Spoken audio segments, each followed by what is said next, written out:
قرآن پاک نے تبھی تو کہا کہ سیدھی بات کرو، اور صرف مسلمانوں کو ہی نہیں کہا، مسلمانوں کے ٹھیکیداروں کو بھی کہا، چودھریوں کو بھی کہا، مولویوں کو بھی کہا، امیر جو بنے ہوئے ہیں ان کو بھی کہا۔ یہ کیسے ہو سکتا ہے کہ ایک قوم کے بچے روزانہ شہید ہو رہے ہوں اور تم جمعے کی نماز میں بیٹھ کے نماز کے فضائل بیان کر رہے ہو؟ یہ کیسے ممکن ہے؟ کیسے ہو سکتا ہے یہ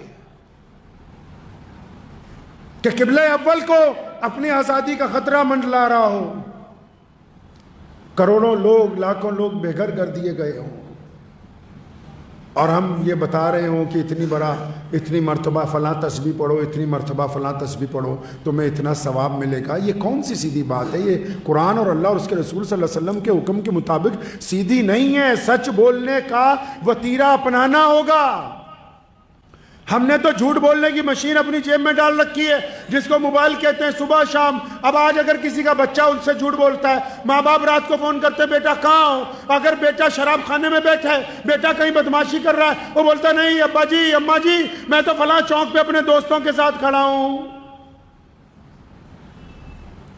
پھر آپس میں میاں بیوی بات کرتے ہیں کہ یہ تو جھوٹ بول رہا ہے ہم سے، فلاں رشتہ دار کا فون آیا تھا، یہ تو فلاں چوک میں کھڑا، فلاں چوک میں ہے ہی نہیں، یہ تو فلاں جگہ فلاں لوگوں کے ساتھ بیٹھا بدماشی کر رہا ہے، یہ ہم سے جھوٹ بول رہا ہے۔ پھر باپ بیوی اپنی بیوی کو کہتا ہے، شوہر، کہ ہم نے تو اس کو ایسا سمجھایا نہیں، تم تو دروازے پہ کوئی آتا تھا کہتے تھے بیٹا جاؤ، کہہ دو گھر پہ ابا نہیں ہے۔